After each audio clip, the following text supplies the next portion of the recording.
நாம் தமிழர் பிள்ளைகள் இந்த மண்ணிலே இருக்கிற வரை தாமரை மயிரிலும் மலராது. ஏங்க இவர் கம்முனே உட்கார்ந்து இருக்காருன்னு கேட்டோம்னா ஏங்க அவர் தாங்க கம்யூனிஸ்ட், கம்முனே இருப்பாரு. இதை எந்த மானமுள்ள திமுக காரனாவது மறுத்து மேடை போட்டு பேச வக்கு இருக்குதா?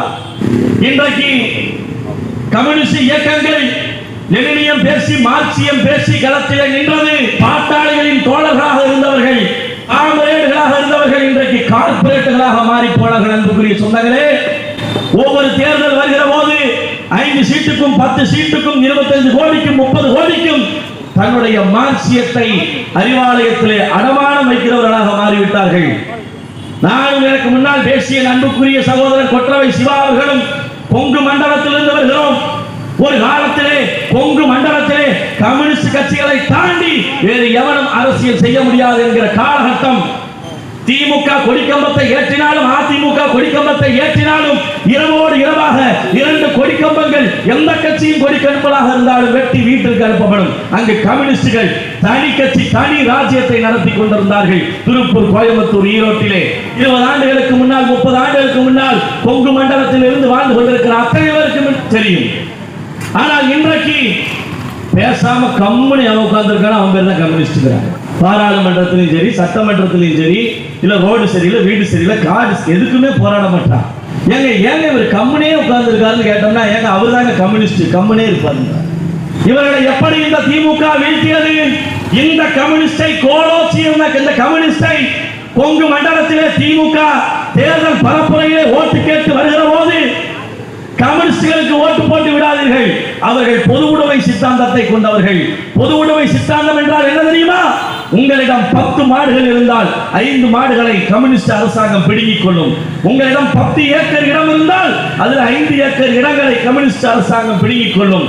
உங்களிடம் 50 பவுன் நகை இருந்தால் அதில் பாதி நகையை கம்யூனிஸ்ட் அரசாங்கம் பிடுங்கிக் கொள்ளும் என்று மக்களிடம் வதந்தியை பரப்பி, அவதூறை பரப்பி கம்யூனிஸ்டுகளை வேறறுத்து எந்த கம்யூனிஸ்டை தாண்டி திமுக வளரவே முடியாது என்று கொங்கு மண்டலத்தில் இருந்ததோ அந்த கம்யூனிஸ்டுகளை தன் காலடியில வைத்திருக்கிறது. இன்றைக்கு திமுக காலடியில வைத்திருக்கிறது. இதை போலத்தான் நாம் தமிழர் கட்சி எவ்வளவு புரட்சிகரமான அரசியலை முன்வைத்தாலும் ஒரே ஒரு வெற்றி விமர்சனத்தை, வெற்றி அவதூறை பரப்புகிறார்கள். நாம் தமிழர் கட்சி பாஜகவினுடைய பி டீம் என்கிறார்கள். நாம் தமிழர் கட்சிக்கு ஓட்டு போட்டால் பாஜகவை அரியாசனத்திலே அமர வைக்க வேண்டிய சூழ்நிலை உருவாகும் என்கிறார்கள். நாங்கள் இந்த மேடையிலும் சரி, எந்த மேடையாக இருந்தாலும் சரி பேரறிவிப்பு செய்கிறோம்.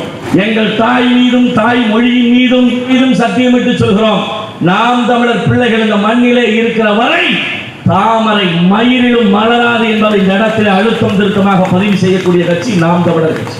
பாரதிய ஜனதாவை காவி பயங்கரவாதத்தை, பாசிசத்தை பற்றி வாயிலேயே பேசுகிற ஐயா உதயநிதி ஸ்டாலின் அவருடைய தந்தை ஸ்டாலின் அவர்களும் அதற்கு முன்பாக இந்த கட்சியை தலைவராக இருந்து தமிழ்நாட்டின் முதலமைச்சராக இருந்து வழிநடத்திய ஐயா கருணாநிதி முதலாக இந்த பாரதிய ஜனதாவோடு கூட்டணி வைத்த அயோக்கியனே இந்த திமுக தான். அன்புக்குரிய சொந்தங்களை, பெற்றோர்களே, இன்றைக்கு நல்லகண்ணி தமிழ்நாட்டிலே இருந்த கடைசி கம்யூனிஸ்ட் நல்லகண்ணி இறந்து விட்டார். அந்த நல்லகண்ணி இறந்து விட்டதற்கு நீலி கண்ணீர் வடிக்கிறார்கள், பேரணி செல்கிறார்கள், மெழுகுவர்த்தி ஏந்தி அஞ்சலி செலுத்துகிறார்கள். ஆனால் அந்த நல்லகண்ணு எங்கள் கோவை பாராளுமன்ற தொகுதியிலே வேட்பாளராக போட்டியிட்ட போது அவருக்கு எதிராக சிபி ராதாகிருஷ்ணன் என்கிற இன்றைக்கு துணை குடியரசுத் தலைவராக இருக்கிறாரே அவரை கோயம்புத்தூர் பாராளுமன்ற தொகுதியுடைய வேட்பாளராக நிறுத்தி அவருக்கு வீதி வீதியாக தெரு தெருவாக வாக்கு கேட்டு அரசியலில் ஒப்பற்ற நேர்மை நல்லகண்ணவை தோற்கடித்து இவர்கள் பாசிசம் என்று சொல்கிறார்களே, அந்த பாசிசத்தின் ஊன்றுகோலாக ஆணிவேராக இருக்கிற சிபி ராதாகிருஷ்ணனை கோயம்புத்தூர் பாராளுமன்ற தொகுதியிலே வெல்ல வைத்து பாராளுமன்றத்திற்குள்ளே அனுப்பியது இதே ஐயா கருணாநிதியும் திமுகவும். 1998, 99 தேர்தலிலே சட்டமன்ற உறுப்பினராக, சட்டமன்ற வேட்பாளராக போட்டியிட்ட வெறுக்கத்தக்க, அருவருக்கத்தக்க இஸ்லாமியர்கள் மீதும் கிறிஸ்தவர்கள் மீதும் எப்போது பார்த்தாலும், எந்த மேடையில் பார்த்தாலும் வெறுப்பு அரசியலை விதைக்கிற எச் ராஜாவை எம்எல்ஏ வாக்கி அழகு பார்த்தது இதே கருணாநிதியும் திமுகவும் என்று சொல்கிறோம். இதை எந்த மானமுள்ள திமுக காரனாவது மறுத்து மேடை போட்டு பேச வக்கு இருக்குதா?